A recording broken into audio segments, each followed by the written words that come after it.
무거운 식자재와 미끄러운 바닥, 또 여기에 각종 유해 물질까지 학교 급식실은 예상 외로 산업재해가 많은 현장입니다.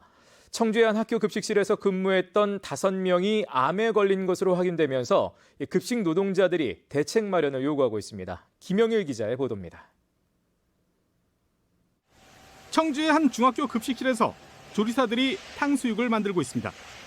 117도 고온에서 펄펄 끓는 기름으로 한 번에 700인분씩 조리하다 보니 튀김이나 전 같은 음식을 하는 날이면 조리사들은 두통과 메스꺼움을 호소합니다. 술카페에 있었던 사람들은 점심시간에 점심을 못 먹어요. 왜냐하면 정말 땀도 많이 흘리고 이거 정말 우리 이래도 되는 건가 싶은 생각이 들 때가 있어요. 급식실마다 천장에 설치된 공기순환 장치도 별 소용이 없습니다.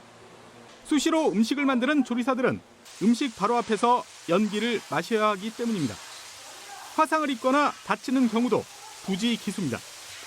아무래도 기름 솥에 제가 이렇게 들이대고 하니까 제가 흡입을 하고 난 다음에 후두로 그게 방출이 됩니다. 그렇게 되다 보면 제가 1차적인 불똥 역할을 하고. 청주의 한 학교에서는 50대 급식 노동자 1명이 지난해 폐암 판정을 받았습니다. 또 지난 10년 동안 이 학교에서 근무했던 급식 노동자 4명도 암에 걸린 사실이 추가 확인됐습니다. 충북 도내 학교 급식실에서 일하는 노동자는 모두 2,100여 명. 도교육청을 상대로 대책을 요구하고 나섰습니다. 환기시설 같은 경우에도 제대로 작동되고 있는지 아니면 정확하게 문제가 없는지 그런 기준도 없고 그거에 대한 교육청에서 명확한 관리 감독도 없어서 이 일을 계기를 통해서 교육청에서 그거에 대해서 명확하게 좀 관리하고. 이에 대해 도교육청은 논란이 된 학교 급식실 근무 환경과 암 발병은 큰 관계가 없다고 보고 있습니다.